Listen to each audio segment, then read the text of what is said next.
ಜೊತೆಯಾಗಿ ನೀನಿರಲು ಭಯವೇನು ಭಯವೇನು ಭಯವೇನು ತಂದೆ. ಜಗವೆಲ್ಲ ದೂರಾಗಿ ಜೊತೆಯಾಗಿ ನೀನಿರಲು ಭಯವೇನು ಭಯವೇನು ಭಯವೇನು ತಂದೆ. ಜಗವೆಲ್ಲ ಜೊತೆಯಾಗಿ ನೀನೊಬ್ಬ ದೂರಾಗಿ ಸುಖವೆಲ್ಲಿ ಸುಖವೆಲ್ಲಿ ಸುಖವೆಲ್ಲಿ ತಂದೆ.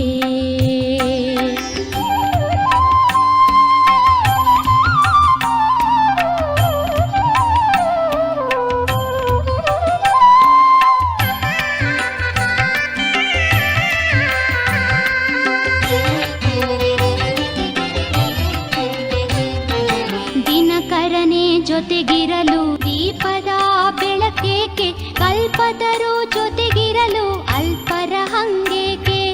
ಪರಮಪಿತ ನೀನಿರಲು ಪರರ ಆಶ್ರಯವೇಕೆ. ಶಿವಛತ್ರ ಛಾಯೆಯಲಿ ಮಾಯೆಯ ಭಯಬೇಕೆ. ಜಗವೆಲ್ಲ ದೂರಾಗಿ ಜೊತೆಯಾಗಿ ನೀನಿರಲು ಭಯವೇನು ಭಯವೇನು.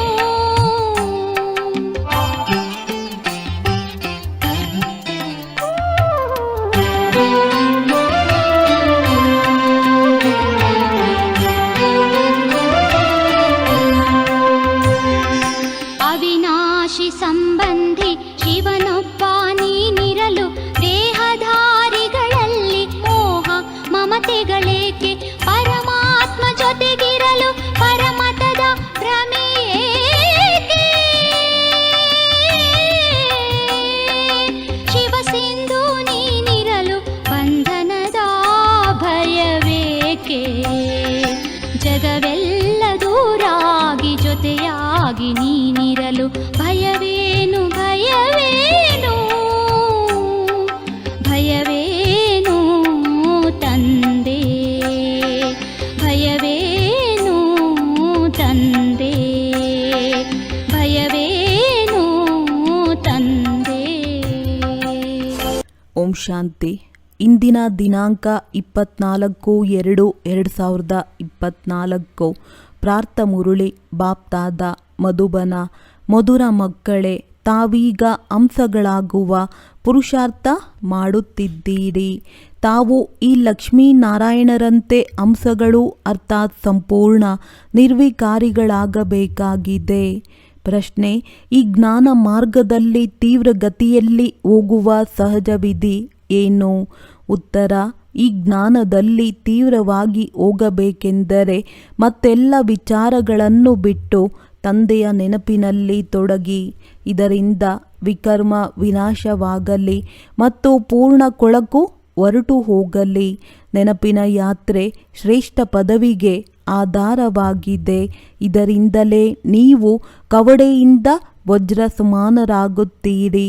ನಿಮ್ಮನ್ನು ಕವಡೆಯಿಂದ ವಜ್ರ, ಪತಿತರಿಂದ ಪಾವನರನ್ನಾಗಿ ಮಾಡುವುದೇ ತಂದೆಯ ಕರ್ತವ್ಯವಾಗಿದೆ. ಇದನ್ನು ಬಿಟ್ಟು ತಂದೆಯು ಇರಲು ಸಾಧ್ಯವಿಲ್ಲ. ಓಂ ಶಾಂತಿ. ತಂದೆಯು ಕುಳಿತು ಮಕ್ಕಳಿಗೆ ತಿಳಿಸುತ್ತಾರೆ, ಈ ಪ್ರಪಂಚದಲ್ಲಿ ಕೆಲವರು ಅಂಶಗಳಂಥವರೂ ಇದ್ದಾರೆ ಮತ್ತು ಕೊಕ್ಕರೆಗಳಂಥವರೂ ಇದ್ದಾರೆ. ಈ ಲಕ್ಷ್ಮೀನಾರಾಯಣರು ಅಂಶಗಳಾಗಿದ್ದಾರೆ. ತಾವು ಇವರ ರೀತಿ ಆಗಬೇಕಾಗಿದೆ. ನಾವು ದೈವಿ ಸಂಪ್ರದಾಯದವರಾಗುತ್ತಿದ್ದೇವೆ ಎಂದು ತಾವು ಹೇಳುತ್ತೀರಿ. ಅದಕ್ಕೆ ತಂದೆಯು ನೀವು ದೈವಿ ಸಂಪ್ರದಾಯದವರಾಗುತ್ತಿದ್ದೀರಿ. ನಾನು ನಿಮ್ಮನ್ನು ಅಂಶಗಳನ್ನಾಗಿ ಮಾಡುತ್ತೇನೆ. ಈಗ ಪೂರ್ಣವಾಗಿ ಇನ್ನೂ ಆಗಿಲ್ಲ, ಈಗ ಆಗಬೇಕು ಎಂದು ತಂದೆಯೇ ತಿಳಿಸುತ್ತಾರೆ. ಅಂಶಗಳು ಮುತ್ತುಗಳನ್ನೇ ಆರಿಸುತ್ತವೆ, ಕೊಕ್ಕರೆಗಳು ಕೊಳಕನ್ನೇ ತಿನ್ನುತ್ತವೆ. ಈಗ ನಾವು ಅಂಶಗಳಾಗುತ್ತಿದ್ದೇವೆ. ಆದ್ದರಿಂದಲೇ ದೇವತೆಗಳಿಗೆ ಹೂಗಳೆಂದು ಹೇಳಲಾಗುತ್ತದೆ ಮತ್ತು ಯಾರು ಹೂವು ಆಗಿಲ್ಲವೋ ಅವರನ್ನು ಮುಳ್ಳುಗಳೆಂದು ಹೇಳಲಾಗುತ್ತದೆ. ನೀವೇ ಅಂಶಗಳಾಗಿದ್ದೀರಿ. ನಂತರ ನೀವೇ ಕೆಳಗೆ ಇಳಿಯುತ್ತಾ ನೀವೇ ಕೊಕ್ಕರೆಗಳಾಗಿದ್ದೀರಿ. ಅರ್ಧಕಲ್ಪ ಅಂಶ, ಇನ್ನು ಅರ್ಧಕಲ್ಪ ಕೊಕ್ಕರೆ. ಅಂಶಗಳಾಗುವುದರಲ್ಲಿಯೂ ಮಾಯೆಯ ವಿಘ್ನಗಳು ಬಹಳ ಬರುತ್ತವೆ. ಯಾವುದಾದರೂ ಒಂದು ಅಡಚಣೆ ಬಂದು ಬಿಡುತ್ತದೆ. ಮುಖ್ಯವಾದಂತಹ ಅಡಚಣೆಯು ದೇಹಾಭಿಮಾನವೂ ಬರುತ್ತದೆ. ಈ ಸಂಗಮದಲ್ಲಿಯೇ ತಾವು ಮಕ್ಕಳು ಪರಿವರ್ತನೆ ಆಗಬೇಕಾಗಿದೆ. ಯಾವಾಗ ತಾವು ಅಂಶಗಳಾಗಿರುತ್ತೀರೋ ಆಗ ಅಂಶಗಳಿರುತ್ತೀರಿ. ಹೊಸ ಪ್ರಪಂಚದಲ್ಲಿ ಅಂಶ ಅರ್ಥಾತ್ ದೇವಿ ದೇವತೆಗಳಿರುತ್ತಾರೆ. ಹಳೆಯ ಪ್ರಪಂಚದಲ್ಲಿ ಒಬ್ಬರೂ ಸಹ ಅಂಶಗಳು ಇರಲು ಸಾಧ್ಯವಿಲ್ಲ. ಬಲೆ ಸನ್ಯಾಸಿಗಳಿದ್ದಾರೆ, ಆದರೆ ಅವರು ಹದ್ದಿನ ಸನ್ಯಾಸಿಗಳಾಗಿದ್ದಾರೆ. ತಾವು ಬೇಹದ್ದಿನ ಸನ್ಯಾಸಿಗಳು ಆಗಿದ್ದೀರಿ. ತಂದೆಯು ಬೇಹದ್ದಿನ ಸನ್ಯಾಸವನ್ನು ಕಲಿಸಿದ್ದಾರೆ. ಈ ದೇವತೆಗಳಂತಹ ಸರ್ವಗುಣ ಸಂಪನ್ನರು ಮತ್ಯಾವುದೇ ಧರ್ಮದವರಾಗುವುದೇ ಇಲ್ಲ. ಆದಿ ಸನಾತನ ದೇವಿ ದೇವತಾ ಧರ್ಮದ ಸ್ಥಾಪನೆ ಮಾಡಲು ಈಗ ತಂದೆಯು ಬಂದಿದ್ದಾರೆ. ತಾವೇ ಹೊಸ ಪ್ರಪಂಚದಲ್ಲಿ ಮೊಟ್ಟ ಮೊದಲು ಸುಖದಲ್ಲಿ ಬರುತ್ತೀರಿ. ಮತ್ಯಾರೂ ಹೊಸ ಪ್ರಪಂಚದಲ್ಲಿ ಬರುವುದಿಲ್ಲ. ಈಗ ಈ ದೇವಿ ದೇವತಾ ಧರ್ಮವು ಪ್ರಾಯಲೋಪವಾಗಿದೆ. ಈ ಮಾತುಗಳನ್ನು ಸಹ ನೀವು ಈಗಲೇ ತಿಳಿದಿದ್ದೀರಿ ಮತ್ತು ತಿಳಿದುಕೊಳ್ಳುತ್ತೀರಿ. ಮತ್ಯಾರೂ ತಿಳಿಯಲು ಸಾಧ್ಯವಿಲ್ಲ. ಅವೆಲ್ಲವೂ ಮನುಷ್ಯರ ಮಾತಾಗಿವೆ. ವಿಕಾರದಿಂದಂತೂ ಎಲ್ಲರೂ ಜನಿಸಿದ್ದಾರಲ್ಲವೇ? ಸತ್ಯಯುಗದಲ್ಲಿ ವಿಕಾರದ ಯಾವುದೇ ಮಾತಿಲ್ಲ. ದೇವತೆಗಳು ಪವಿತ್ರರಾಗಿದ್ದರು. ಇಲ್ಲಿ ಯೋಗ ಬಲದಿಂದಲೇ ಎಲ್ಲವೂ ನಡೆಯುತ್ತಿತ್ತು. ಇಲ್ಲಿನ ಪತಿತ ಮನುಷ್ಯರಿಗೆ ಅಲ್ಲಿ ಮಕ್ಕಳು ಹೇಗೆ ಜನಿಸುತ್ತಾರೆಂದು ಏನು ಗೊತ್ತಿದೆ? ಅದರ ಹೆಸರೇ ಆಗಿದೆ ನಿರ್ವಿಕಾರಿ ಪ್ರಪಂಚ. ವಿಕಾರದ ಮಾತೇ ಇಲ್ಲ. ಪ್ರಾಣಿ ಪಕ್ಷಿಗಳು ಹೇಗೆ ಜನಿಸುತ್ತವೆ ಎಂದು ಕೇಳುತ್ತಾರೆ. ಅದಕ್ಕೆ ತಿಳಿಸಿ, ಅಲ್ಲಿ ಯೋಗ ಬಲವಿರುತ್ತದೆ. ವಿಕಾರದ ಮಾತೇ ಇರುವುದಿಲ್ಲ. ಅಲ್ಲಿ 100% ನಿರ್ವಿಕಾರತೆ ಇರುತ್ತದೆ. ನಾವಂತೂ ಶುಭವನ್ನು ಹೇಳುತ್ತೇವೆ ಅಂದ ಮೇಲೆ ನೀವು ಅಶುಭವನ್ನು ಏಕೆ ಹೇಳುತ್ತೀರಿ? ಇದರ ಹೆಸರೇ ಆಗಿದೆ ವೇಶ್ಯಾಲಯ ಮತ್ತು ಅದರ ಹೆಸರಾಗಿದೆ ಶಿವಾಲಯ.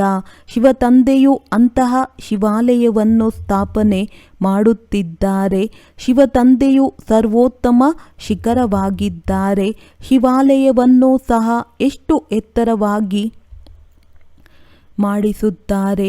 ಶಿವತಂದೆಯು ನಿಮ್ಮನ್ನು ಸುಖದ ಶಿಖರವನ್ನಾಗಿ ಮಾಡುತ್ತಾರೆ.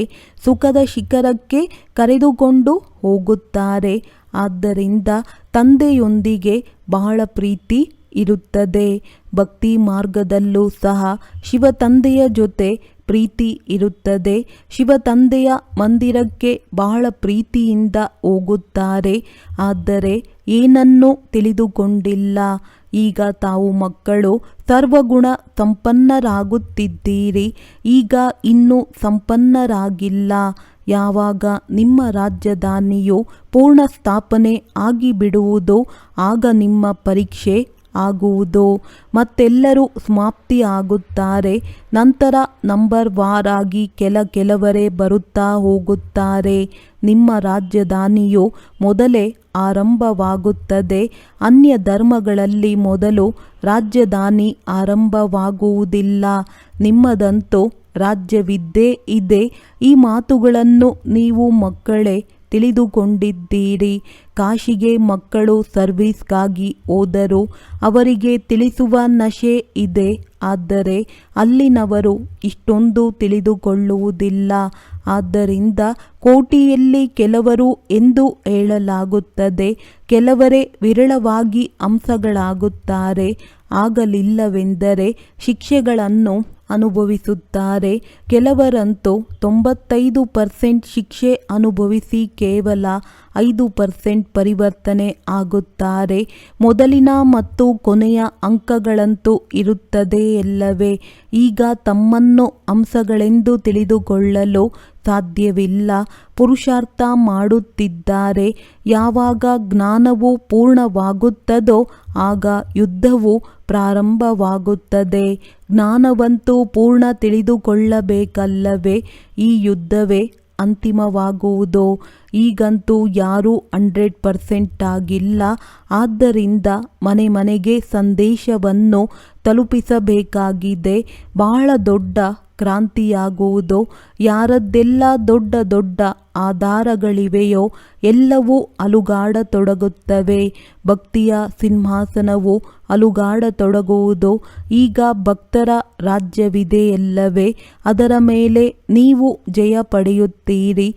ಈಗ ಪ್ರಜೆಗಳ ಮೇಲೆ ಪ್ರಜೆಗಳ ರಾಜ್ಯವಿದೆ. ನಂತರ ಇದು ಪರಿವರ್ತನೆ ಆಗುತ್ತದೆ. ಲಕ್ಷ್ಮೀನಾರಾಯಣರ ರಾಜ್ಯ ಆಗಿಬಿಡುತ್ತದೆ. ತಾವು ಸಾಕ್ಷಾತ್ಕಾರವನ್ನು ಮಾಡುತ್ತಿರುತ್ತೀರಿ. ಪ್ರಾರಂಭದಲ್ಲಿ ರಾಜಧಾನಿಯು ಹೇಗೆ ನಡೆಯುತ್ತದೆ ಎಂದು ನಿಮಗೆ ಬಹಳ ಸಾಕ್ಷಾತ್ಕಾರಗಳನ್ನು ಮಾಡಿಸಲಾಗಿದೆ. ಆದರೆ ಯಾರು ಸಾಕ್ಷಾತ್ಕಾರವನ್ನು ನೋಡಿದ್ದಾರೆಯೋ ಅವರು ಇಂದಿಲ್ಲ. ಇದು ಸಹ ನಾಟಕದಲ್ಲಿ ನೋಂದಾವಣೆಯಾಗಿದೆ. ಯಾರ ಪಾತ್ರವಿದೆಯೋ ಅವರು ನಡೆಯುತ್ತಲೇ ಇರುತ್ತಾರೆ. ಇದರಲ್ಲಿ ನಾವು ಯಾರದೇ ಮಹಿಮೆಯನ್ನು ಮಾಡುತ್ತೇವೆಯೇ? ತಂದೆಯೂ ಸಹ ಹೇಳುತ್ತಾರೆ, ನೀವು ನನ್ನ ಮಹಿಮೆಯೇನು ಮಾಡುತ್ತೀರಿ? ಪತಿತರಿಂದ ಪಾವನರನ್ನಾಗಿ ಮಾಡುವುದು ನನ್ನ ಕರ್ತವ್ಯವಾಗಿದೆ. ಹೇಗೆ ಓದಿಸುವುದು ಶಿಕ್ಷಕರ ಕರ್ತವ್ಯವಾಗಿರುತ್ತದೆ. ಅಂದ ಮೇಲೆ ತಮ್ಮ ಕರ್ತವ್ಯವನ್ನು ಮಾಡುವವರಿಗೆ ಹೇಗೆ ಮಹಿಮೆ ಮಾಡುತ್ತೀರಿ? ನಾನು ಸಹ ನಾಟಕಕ್ಕೆ ವಶವಾಗಿದ್ದೇನೆ. ಅಂದ ಮೇಲೆ ಇದರಲ್ಲಿ ಮತ್ತೆ ಶಕ್ತಿ ಎಲ್ಲಿಯದೋ? ಇದಂತೂ ನನ್ನ ಕರ್ತವ್ಯವಾಗಿದೆ. ಕಲ್ಪಕಲ್ಪದ ಸಂಗಮಯುಗದಲ್ಲಿ ಬಂದು ಪತಿತರನ್ನು ಪಾವನರನ್ನಾಗಿ ಮಾಡುವ ಮಾರ್ಗವನ್ನು ತಿಳಿಸುತ್ತೇನೆ. ನಾನು ಪಾವನರನ್ನಾಗಿ ಮಾಡದೇ ಇರಲು ಸಾಧ್ಯವಿಲ್ಲ. ನನ್ನ ಪಾತ್ರವು ಬಹಳ ನಿಖರವಾಗಿದೆ. ಒಂದು ಕ್ಷಣವೂ ಸಹ ಮುಂಚೆ ಆಗಲಿ ಅಥವಾ ತಡವಾಗಿ ಆಗಲು ಸಾಧ್ಯವಿಲ್ಲ. ಸಂಪೂರ್ಣ ಖಚಿತವಾದ ಸಮಯದಲ್ಲಿಯೇ ಸೇವೆಯ ಪಾತ್ರವನ್ನು ಅಭಿನಯಿಸುತ್ತೇನೆ. ಕ್ಷಣ ಪ್ರತಿ ಕ್ಷಣ ಯಾವುದು ಕಳೆಯುತ್ತದೆಯೋ ಅದು ನನ್ನಿಂದ ಮಾಡಿಸುತ್ತದೆ. ನಾನು ಪರವಶವಾಗಿದ್ದೇನೆ. ಇದರಲ್ಲಿ ನನ್ನ ಮಹಿಮೆಯ ಮಾತೇ ಇಲ್ಲ. ನಾನು ಕಲ್ಪಕಲ್ಪವೂ ಬರುತ್ತೇನೆ. ನನ್ನನ್ನು ಪತಿತರಿಂದ ಪಾವನರನ್ನಾಗಿ ಮಾಡುವ ತಂದೆಯೇ ಬನ್ನಿ ಎಂದು ಕರೆಯುತ್ತಾರೆ. ಎಂದ ಮೇಲೆ ಎಷ್ಟೊಂದು ಪತಿತರಾಗಿ ಬಿಟ್ಟಿದ್ದಾರೆ. ಒಂದೊಂದು ಅವಗುಣವನ್ನು ಬಿಡಿಸುವುದರಲ್ಲಿ ಎಷ್ಟೊಂದು ಶ್ರಮವಾಗುತ್ತದೆ. ಬಹಳ ಸಮಯದಿಂದ ಪವಿತ್ರರಾಗಿದ್ದು ಮತ್ತೆ ನಡೆಯುತ್ತಾ ಮಾಯೆಯ ಏಟು ಬೀಳುವುದರಿಂದ ಮುಖ ಕಪ್ಪು ಮಾಡಿಕೊಳ್ಳುತ್ತಾರೆ. ಇದು ತಮೋ ಪ್ರಧಾನ ಪ್ರಪಂಚವಾಗಿದೆ. ಮಾಯಾ ಶತ್ರು ಬಹಳ ಎದುರಿಸುತ್ತದೆ. ಸನ್ಯಾಸಿಗಳೂ ಸಹ ವಿಕಾರದಿಂದಲೇ ಜನ್ಮ ಪಡೆಯುತ್ತಾರೆ. ಜ್ಯೋತಿಯು ಜ್ಯೋತಿಯಲ್ಲಿ ಲೀನವಾಗುವುದಿಲ್ಲ, ಹಿಂತಿರುಗಿ ಹೋಗುವುದೂ ಇಲ್ಲ. ಆತ್ಮ ಅವಿನಾಶಿಯಾಗಿದೆ ಮತ್ತು ಅದರ ಪಾತ್ರವು ಅವಿನಾಶಿಯಾಗಿದೆ. ಅಂದ ಮೇಲೆ ಜ್ಯೋತಿಯು ಜ್ಯೋತಿಯಲ್ಲಿ ಸಮಾವೇಶವಾಗಲು ಹೇಗೆ ಸಾಧ್ಯ? ಎಷ್ಟು ಮನುಷ್ಯರಿದ್ದಾರೆಯೋ ಅಷ್ಟು ಮತಗಳಿವೆ. ಅವೆಲ್ಲವೂ ಮನುಷ್ಯರ ಮತಗಳಾಗಿವೆ. ಈಶ್ವರಿಯ ಮತವು ಒಂದೇ ಆಗಿದೆ. ದೇವತಾ ಮತವಂತೂ ಇರುವುದೇ ಇಲ್ಲ. ದೇವತೆಗಳು ಸತ್ಯಯುಗದಲ್ಲಿ ಇರುತ್ತಾರೆ ಅಂದಾಗ ಇದೆಲ್ಲವೂ ಬಹಳ ತಿಳಿದುಕೊಳ್ಳುವ ಮಾತುಗಳಾಗಿವೆ. ಮನುಷ್ಯರಂತೂ ಏನೂ ತಿಳಿದುಕೊಂಡಿಲ್ಲ. ಆದ್ದರಿಂದ ದಯೆ ತೋರಿಸು ಎಂದು ಈಶ್ವರನನ್ನು ಕರೆಯುತ್ತಾರೆ. ಇದಕ್ಕೆ ತಂದೆ ತಿಳಿಸುತ್ತಾರೆ, ನಾನು ನಿಮ್ಮನ್ನು ಇಷ್ಟು ಯೋಗ್ಯರನ್ನಾಗಿ ಮಾಡುತ್ತೇನೆ. ನೀವು ಪೂಜೆಗೆ ಯೋಗ್ಯರಾಗುತ್ತಿದ್ದೀರಿ. ಈಗ ಯೋಗ್ಯರಾಗಿಲ್ಲ, ಆಗುತ್ತಿದ್ದೀರಿ. ನಾವು ಈ ರೀತಿ ಆಗುತ್ತಿದ್ದೇವೆ ಎಂದು ನಿಮಗೆ ಗೊತ್ತಿದೆ. ಮತ್ತು ಭಕ್ತಿ ಮಾರ್ಗದಲ್ಲಿಯೂ ಸಹ ನಮ್ಮದೇ ಮಹಿಮೆ ಆಗುತ್ತದೆ. ನಮ್ಮದೇ ಮಂದಿರಗಳಾಗುತ್ತದೆ. ನಿಮಗೆ ಗೊತ್ತಿದೆ, ಚಂಡಿಕಾ ದೇವಿಯ ಮೇಳವೂ ಆಗುತ್ತದೆ. ಯಾರು ತಂದೆಯ ಶ್ರೀಮತದ ಮೇಲೆ ನಡೆಯುವುದಿಲ್ಲವೋ ಅವರೇ ಚಂಡಿ ಆದರೂ ಸಹ ವಿಶ್ವವನ್ನು ಪವಿತ್ರವನ್ನಾಗಿ ಮಾಡುವುದರಲ್ಲಿ ಯಾವುದಾದರೂ ಸಹಯೋಗವನ್ನಂತೂ ಕೊಡುತ್ತಾರಲ್ಲವೇ? ಸೈನ್ಯವಿದೆಯಲ್ಲವೇ? ಶಿಕ್ಷೆಗಳನ್ನು ಭೋಗಿಸಿ ವಿಶ್ವದ ಮಾಲೀಕರಂತೂ ಆಗುತ್ತಾರಲ್ಲವೇ? ಇಲ್ಲಿ ಕಾಡು ಜನರೂ ಸಹ ನಾವು ಭಾರತದ ಮಾಲೀಕರು ಎಂದು ಹೇಳುತ್ತಾರಲ್ಲವೇ? ಇತ್ತೀಚೆಗಂತೂ ನೋಡಿ, ನಮ್ಮ ಭಾರತವು ಎಲ್ಲದಕ್ಕಿಂತ ಶ್ರೇಷ್ಠ ದೇಶವಾಗಿದೆ ಎಂದು ಒಂದು ಕಡೆ ಆಡುತ್ತಾರೆ, ಇನ್ನೊಂದು ಕಡೆ ಭಾರತದ ಸ್ಥಿತಿ ಏನಾಗಿದೆ ಎಂದು ಹೇಳುತ್ತಾರೆ. ರಕ್ತದ ನದಿಗಳು ಹರಿಯುತ್ತಿರುತ್ತವೆ. ಒಂದು ಹಾಡಿನಲ್ಲಿ ಮಹಿಮೆ ಇದ್ದರೆ ಇನ್ನೊಂದು ಹಾಡಿನಲ್ಲಿ ನಿಂದನೆ ಇದೆ. ಅಂದ ಮೇಲೆ ಏನನ್ನೂ ತಿಳಿದುಕೊಂಡಿಲ್ಲ. ಈಗ ತಂದೆಯು ನಿಮಗೆ ಯಥಾರ್ಥ ರೀತಿಯಲ್ಲಿ ತಿಳಿಸುತ್ತಾರೆ. ಇವರಿಗೆ ಭಗವಂತನೇ ಓದಿಸುತ್ತಿದ್ದಾರೆಂದು ಮನುಷ್ಯರಿಗೆ ಗೊತ್ತಿದೆಯೇ? ಇವರು ಭಗವಂತನನ್ನೇ ಶಿಕ್ಷಕನಾಗಿ ಮಾಡಿಟ್ಟಿದ್ದಾರೆ ಎಂದು ಅವರು ಹೇಳುತ್ತಾರೆ. ಅರೆ, ಭಗವಾನುವಾಚವಿದೆಯಲ್ಲವೇ, ನಾನು ನಿಮ್ಮನ್ನು ರಾಜರಿಗೂ ರಾಜರನ್ನಾಗಿ ಮಾಡುತ್ತೇನೆ. ಕೇವಲ ಗೀತೆಯಲ್ಲಿ ಮನುಷ್ಯರ ಹೆಸರನ್ನು ಹಾಕಿ ಗೀತೆಯನ್ನು ಖಂಡನೆ ಮಾಡಿಬಿಟ್ಟಿದ್ದಾರೆ. ಕೃಷ್ಣ ಭಗವಾನುವಾಚ ಎಂದರೆ ಮನುಷ್ಯನ ಮಾತಾಯಿತಲ್ಲವೇ? ಇಲ್ಲಿ ಶ್ರೀಕೃಷ್ಣನು ಎಲ್ಲಿಂದ ಬಂದನು? ಕೃಷ್ಣನಂತೂ ಸತ್ಯಯುಗದ ರಾಜಕುಮಾರನಾಗಿದ್ದನು. ಅಂಥವನು ಈ ಪತಿತ ಪ್ರಪಂಚದಲ್ಲಿ ಏಕೆ ಬರುತ್ತಾರೆ? ನೀವು ಮಕ್ಕಳೇ ತಂದೆಯನ್ನು ಅರಿತುಕೊಂಡಿದ್ದೀರಿ. ಆದರೆ ನಿಮ್ಮಲ್ಲಿಯೂ ಕೆಲವರೇ ಯಥಾರ್ಥ ರೀತಿಯಲ್ಲಿ ಅರಿತುಕೊಳ್ಳುತ್ತಾರೆ. ತಾವು ಮಕ್ಕಳ ಮುಖದಿಂದ ಸದಾ ಜ್ಞಾನರತ್ನಗಳೇ ಬರಬೇಕೇ ವಿನಃ ಕಲ್ಲುಗಳಲ್ಲ. ನಾವು ಈ ರೀತಿ ಆಗಿದ್ದೇವೆಯೇ ಎಂದು ತಮ್ಮನ್ನು ಕೇಳಿಕೊಳ್ಳಬೇಕು. ನಾವು ಕೆಸರಿನಿಂದ ಬೇಗ ಹೊರಬರಬೇಕೆಂದು ಬಯಸುತ್ತಾರೆ. ಆದರೆ ಇದು ಬೇಗನೆ ಆಗಲು ಸಾಧ್ಯವಿಲ್ಲ. ಇದರಲ್ಲಿ ಸಮಯ ಹಿಡಿಸುತ್ತದೆ. ನೀವು ಬಹಳ ಪರಿಶ್ರಮ ಪಡಬೇಕಾಗುತ್ತದೆ. ತಿಳಿಸುವವರಲ್ಲಿಯೂ ನಂಬರ್ ವಾರ್ ಇದ್ದಾರೆ. ಯುಕ್ತಿಯುಕ್ತವಾಗಿ ತಿಳಿಸುವುದು ಅಂತ್ಯದಲ್ಲಿ ಬರುತ್ತದೆ. ಆಗ ನಿಮ್ಮ ಬಾಣಗಳು ನಾಟುತ್ತದೆ. ನಿಮಗೆ ಗೊತ್ತಿದೆ, ನಮ್ಮ ವಿದ್ಯಾಭ್ಯಾಸವು ಈಗ ನಡೆಯುತ್ತದೆ. ಓದಿಸುವವರಂತೂ ಒಬ್ಬರೇ ಆಗಿದ್ದಾರೆ. ಎಲ್ಲರೂ ಅವರಿಂದ ಓದುವವರಾಗಿದ್ದಾರೆ. ಮುಂದೆ ಓದಂತೆ ನೀವು ಇಂತಹ ಯುದ್ಧಗಳನ್ನು ನೋಡುತ್ತೀರಿ. ಅದರ ಮಾತೆ ಕೇಳಬೇಡಿ. ಯುದ್ಧದಲ್ಲಿ ಅನೇಕರು ಸಾವನ್ನಪ್ಪುತ್ತಾರೆ. ಮತ್ತೆ ಇಷ್ಟೊಂದು ಆತ್ಮಗಳು ಎಲ್ಲಿ ಹೋಗುವರು? ಒಟ್ಟಿಗೆ ಹೋಗಿ ಜನ್ಮ ಪಡೆಯುತ್ತಾರೆಯೇ? ವೃಕ್ಷವು ದೊಡ್ಡದಾಗುತ್ತದೆ. ಬಹಳ ರೆಂಬೆ, ಕೊಂಬೆಗಳು, ಎಲೆಗಳು ಆಗಿಬಿಡುತ್ತವೆ. ಪ್ರತಿನಿತ್ಯ ಅನೇಕರು ಜನಿಸುತ್ತಾರೆ ಹಾಗೂ ಸಾಯುತ್ತಾರೆ. ಯಾರೂ ಸಹ ಹಿಂತಿರುಗಿ ಹೋಗಲು ಸಾಧ್ಯವಿಲ್ಲ. ಮನುಷ್ಯರು ವೃದ್ಧಿ ಆಗುತ್ತಾ ಹೋಗುತ್ತಾರೆ. ಇಂತಹ ವಿಸ್ತಾರ ಮಾತುಗಳಲ್ಲಿ ಹೋಗಲು ಮೊದಲು ತಂದೆಯನ್ನು ನೆನಪು ಮಾಡಿ. ಅದರಿಂದ ವಿಕರ್ಮ ವಿನಾಶವಾಗುತ್ತದೆ. ಮತ್ತೆ ಕೊಳಕೆಲ್ಲವೂ ಹೊರಟು ಹೋಗುತ್ತದೆ. ನಂತರ ಬೇರೆ ಮಾತು. ನೀವು ಇದರ ಯಾವುದೇ ವಿಚಾರವನ್ನು ಮಾಡಬೇಡಿ. ನೀವು ಮೊದಲು ತಮ್ಮ ಪುರುಷಾರ್ಥವನ್ನು ಮಾಡಿ. ಮುಖ್ಯವಾದದ್ದು ನೆನಪಿನ ಯಾತ್ರೆಯಾಗಿದೆ. ಮತ್ತೆ ಎಲ್ಲರಿಗೂ ಸಂದೇಶವನ್ನು ಕೊಡಬೇಕಾಗಿದೆ. ಸಂದೇಶವಾಹಕರು ಒಬ್ಬರೇ ಆಗಿದ್ದಾರೆ. ಧರ್ಮ ಸ್ಥಾಪಕರಿಗೂ ಸಹ ಸಂದೇಶವಾಹಕರೆಂದು ಹೇಳಲು ಸಾಧ್ಯವಿಲ್ಲ.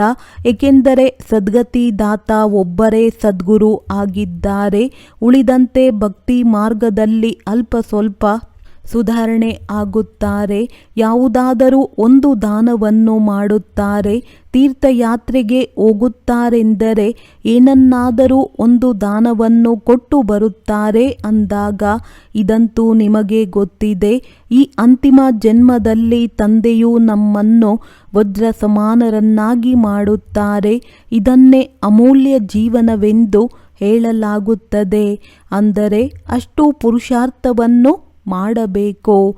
ನಮ್ಮದೇನೂ ದೋಷವಿಲ್ಲ ಎಂದು ನೀವು ಹೇಳುತ್ತೀರಿ. ಅರೆ ನಾನು ಹೂಗಳನ್ನಾಗಿ ಮಾಡಲು ಬಂದಿದ್ದೇನೆಂದರೆ ತಾವು ಏಕೆ ಆಗುವುದಿಲ್ಲ? ಪಾವನರನ್ನಾಗಿ ಮಾಡುವುದು ನನ್ನ ಕರ್ತವ್ಯವಾಗಿದೆ ಅಂದ ಮೇಲೆ ನೀವು ಏಕೆ ಪುರುಷಾರ್ಥವನ್ನು ಮಾಡುವುದಿಲ್ಲ? ಪುರುಷಾರ್ಥವನ್ನು ಮಾಡಿಸುವ ತಂದೆಯಂತೂ ಸಿಕ್ಕಿದ್ದಾರೆ. ಈ ಲಕ್ಷ್ಮೀನಾರಾಯಣರನ್ನು ಈ ರೀತಿ ಮಾಡಿದವರು ಯಾರು? ಇದು ಪ್ರಪಂಚಕ್ಕೆ ಗೊತ್ತಿದೆ. ತಂದೆಯು ಸಂಗಮ ಯುಗದಲ್ಲಿಯೇ ಬರುತ್ತಾರೆ. ಈಗ ನಿಮ್ಮ ಮಾತುಗಳನ್ನು ಯಾರೂ ತಿಳಿದುಕೊಂಡಿಲ್ಲ. ಮುಂದೆ ಹೋದಂತೆ ನಿಮ್ಮ ಬಳಿ ಯಾವಾಗ ಅನೇಕರು ಬರುತ್ತಾರೆ ಆಗ ಅವರ ವ್ಯಾಪಾರವು ನಿಂತು ಹೋಗುವುದು. ತಂದೆಯು ತಿಳಿಸುತ್ತಾರೆ, ನಾನು ಈ ವೇದಶಾಸ್ತ್ರಗಳ ಸಾರವನ್ನು ತಿಳಿಸುತ್ತೇನೆ. ಭಕ್ತಿ ಮಾರ್ಗದ ಅನೇಕ ಗುರುಗಳಿದ್ದಾರೆ. ಸತ್ಯಯುಗದಲ್ಲಿ ಎಲ್ಲರೂ ಪಾವನರಾಗಿದ್ದರು ಮತ್ತೆ ಪತಿತರಾಗಿದ್ದರು. ಈಗ ತಂದೆಯು ಬಂದು ನಿಮ್ಮಿಂದ ಬೇಅದ್ದಿನ ಸನ್ಯಾಸ ಮಾಡಿಸುತ್ತಾರೆ. ಏಕೆಂದರೆ ಈ ಹಳೆಯ ಪ್ರಪಂಚವು ಸಮಾಪ್ತಿ ಆಗಲಿದೆ. ಆದ್ದರಿಂದ ತಂದೆಯು ತಿಳಿಸುತ್ತಾರೆ, ಈ ಸ್ಮಶಾನದಿಂದ ಬುದ್ಧಿಯನ್ನು ತೆಗೆದು ನನ್ನೊಬ್ಬನನ್ನೇ ನೆನಪು ಮಾಡಿದಾಗ ವಿಕರ್ಮಗಳು ವಿನಾಶವಾಗುತ್ತವೆ. ಈಗ ಅಂತಿಮ ಸಮಯವಾಗಿದೆ. ಎಲ್ಲರ ಲೆಕ್ಕಾಚಾರವು ಸಮಾಪ್ತಿ ಆಗಲಿದೆ. ಇಡೀ ಪ್ರಪಂಚದಲ್ಲಿ ಯಾರೆಲ್ಲ ಆತ್ಮಗಳಿದ್ದಾರೆಯೋ ಎಲ್ಲರಲ್ಲಿ ಪೂರ್ಣ ಪಾತ್ರವು ತುಂಬಲ್ಪಟ್ಟಿದೆ. ಆತ್ಮವು ಶರೀರ ಧಾರಣೆ ಮಾಡಿ ಪಾತ್ರವನ್ನು ಅಭಿನಯಿಸುತ್ತದೆ. ಅಂದ ಮೇಲೆ ಆತ್ಮವು ಅವಿನಾಶಿಯಾಗಿದೆ, ಪಾತ್ರವು ಅವಿನಾಶಿಯಾಗಿದೆ. ಇದರಲ್ಲಿ ಯಾವುದೇ ಅಂತರವಾಗುವುದಿಲ್ಲ. ಇದು ಚಾಚು ತಪ್ಪದೆ ಪುನರಾವರ್ತನೆ ಆಗುತ್ತಲೇ ಇರುತ್ತದೆ. ಇದು ಬಹಳ ದೊಡ್ಡ ಬೇಅದ್ದಿನ ನಾಟಕವಾಗಿದೆ. ನಂಬರ್ ವಾರಂತೂ ಇದ್ದೇ ಇರುತ್ತಾರೆ. ಕೆಲವರು ಆತ್ಮಿಕ ಸರ್ವಿಸ್ ಮಾಡುವವರು, ಕೆಲವರು ಸ್ಥೂಲ ಸರ್ವಿಸ್ ಮಾಡುವವರು. ಬಾಬಾ, ನಾವು ತಮ್ಮ ಬಾಲಕರಾಗುತ್ತೇವೆ, ಇದು ಕೆಲವರು ಹೇಳುತ್ತಾರೆ. ಅಂದಾಗ ಅಲ್ಲಿಯೂ ವಿಮಾನದ ಮಾಲೀಕರಾಗುತ್ತಾರೆ. ಇಂದಿನ ದೊಡ್ಡವರು ನಮಗಾಗಿ ಇದು ಸ್ವರ್ಗವಾಗಿದೆ. ದೊಡ್ಡ ವಿಮಾನಗಳಿವೆ, ದೊಡ್ಡ ಮೆಹಲ್ಗಳಿವೆ ಎಂದು ತಿಳಿಯುತ್ತಾರೆ. ಇದೆಲ್ಲವೂ ತಾತ್ಕಾಲಿಕವಾಗಿದೆ. ಇದಕ್ಕೆ ಮಾಯೆಯ ಆಡಂಬರವೆಂದು ಹೇಳಲಾಗುತ್ತದೆ ಎಂದು ತಂದೆಯು ತಿಳಿಸುತ್ತಾರೆ. ಮನುಷ್ಯರು ಏನನ್ನು ಕಲಿಯುತ್ತಿರುತ್ತಾರೆ? ಹಡಗು ಮೊದಲಾದವುಗಳನ್ನು ತಯಾರಿಸುತ್ತಿರುತ್ತಾರೆ. ಈಗ ಈ ಹಡಗು ಮೊದಲಾದವುಗಳು ಸತ್ಯಯುಗದಲ್ಲಿ ಕೆಲಸಕ್ಕೆ ಬರುವುದಿಲ್ಲ. ಇಲ್ಲಿ ಬಾಂಬುಗಳು ಮುಂತಾದವುಗಳನ್ನು ತಯಾರಿಸುತ್ತಾರೆ. ಇವು ಸಹ ಅಲ್ಲಿ ಕೆಲಸಕ್ಕೆ ಬರುವುದಿಲ್ಲ. ಸುಖದ ಸಾಧನಗಳೇ ಕೆಲಸಕ್ಕೆ ಬರುತ್ತವೆ. ವಿನಾಶ ಆಗುವುದರಲ್ಲಿಯೂ ವಿಜ್ಞಾನವು ಸಹಯೋಗಿ ಆಗುತ್ತದೆ ಮತ್ತು ಅದೇ ವಿಜ್ಞಾನವು ಹೊಸ ಪ್ರಪಂಚದ ಸ್ಥಾಪನೆಯಲ್ಲಿಯೂ ಸಹಯೋಗ ನೀಡುತ್ತದೆ. ಈ ನಾಟಕವು ಬಹಳ ವಿಚಿತ್ರವಾಗಿ ಮಾಡಲ್ಪಟ್ಟಿದೆ. ಒಳ್ಳೆಯದು. ಮಧುರಾತಿ ಮಧುರ ಅಗಲಿ ಹೋಗಿ ಮರಳಿ ಸಿಕ್ಕಿರುವಂತಹ ಮಕ್ಕಳಿಗೆ ಪ್ರೀತಿಯ ಮಾತ್ಪಿತಾ ಬಾಪ್ತಾದರವರ ನೆನಪು, ಪ್ರೀತಿ ಹಾಗೂ ಸುಪ್ರಭಾತ. ಆತ್ಮೀಯ ಮಕ್ಕಳಿಗೆ ಆತ್ಮೀಯ ತಂದೆಯ ನಮಸ್ತೆ. ಧಾರಣೆಗಾಗಿ ಮುಖ್ಯ ಸಾರ: ಅಂತಿಮ ಸಮಯದಲ್ಲಿ ಹಳೆಯ ಪ್ರಪಂಚದಿಂದ ಬೇಹದ್ದಿನ ಸನ್ಯಾಸ ಮಾಡಬೇಕಾಗಿದೆ. ಈ ಸ್ಮಶಾನದಿಂದ ಬುದ್ಧಿಯನ್ನು ತೆಗೆಯಬೇಕಾಗಿದೆ. ನೆನಪಿನಲ್ಲಿದ್ದು ಎಲ್ಲ ಹಳೆಯ ಲೆಕ್ಕಾಚಾರಗಳನ್ನು ಸಮಾಪ್ತಿ ಮಾಡಿಕೊಳ್ಳಬೇಕಾಗಿದೆ.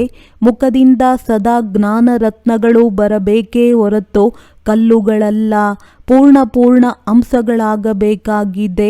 ಮುಳ್ಳುಗಳನ್ನು ಹೂಗಳನ್ನಾಗಿ ಮಾಡುವ ಸೇವೆ ಮಾಡಬೇಕಾಗಿದೆ. ವರದಾನ: ಸೇವೆಯ ಜೊತೆ ಬೇಹದ್ದಿನ ವೈರಾಗ್ಯ ವೃತ್ತಿಯ ಸಾಧನೆಯನ್ನು ಇಮರ್ಜ್ ಮಾಡುವಂತಹ ಸಫಲತಾ ಮೂರ್ತಿ ಭವ. ಸೇವೆಯಿಂದ ಖುಷಿ ಹಾಗೂ ಶಕ್ತಿ ಸಿಗುವುದು. ಆದರೆ ಸೇವೆಯಲ್ಲಿಯೇ ವೈರಾಗ್ಯ ವೃತ್ತಿಯೂ ಸಹ ಸಮಾಪ್ತಿಯಾಗಿ ಬಿಡುವುದು. ಆದ್ದರಿಂದ ನಿಮ್ಮ ಒಳಗಿರುವ ವೈರಾಗ್ಯ ವೃತ್ತಿಯನ್ನು ಜಾಗೃತ ಮಾಡಿ. ಹೇಗೆ ಸೇವೆಯ ರೂಪುರೇಖೆಯನ್ನು ಕಾರ್ಯರೂಪದಲ್ಲಿ ಇಮರ್ಜ್ ಮಾಡುವಿರಿ, ಆಗ ಸಫಲತೆ ಸಿಗುವುದು. ಅದೇ ರೀತಿ ಈಗ ಬೇಹದ್ದಿನ ವೈರಾಗ್ಯ ವೃತ್ತಿಯನ್ನು ಇಮರ್ಜ್ ಮಾಡಿಕೊಳ್ಳಿ. ಎಷ್ಟೇ ಸಾಧನ ಪ್ರಾಪ್ತಿಯಾಗಲಿ, ಆದರೆ ಬೇಹದ್ದಿನ ವೈರಾಗ್ಯ ವೃತ್ತಿಯ ಸಾಧನೆ ಮರ್ಜ್ ಆಗದಿರಲಿ. ಸಾಧನೆ ಮತ್ತು ಸಾಧನ ಎರಡರ ಬ್ಯಾಲೆನ್ಸ್ ಇರಬೇಕು. ಆಗ ಸಫಲತಾ ಮೂರ್ತಿಗಳಾಗುವಿರಿ. ಸ್ಲೋಗನ್: ಅಸಂಭವವನ್ನು ಸಂಭವವನ್ನಾಗಿ ಮಾಡುವುದೇ ಪರಮಾತ್ಮನ ಪ್ರೀತಿಯ ಚಿಹ್ನೆಯಾಗಿದೆ. ಒಳ್ಳೆಯದು. ಓಂ ಶಾಂತಿ.